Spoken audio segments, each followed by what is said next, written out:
Oye, por favor, si vas a estar publicando tus problemas en las redes, pues también publica si los resuelves. Es que si no se queda uno con el pendiente.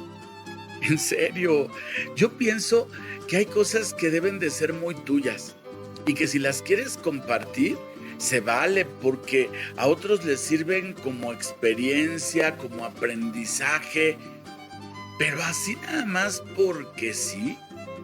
Por favor.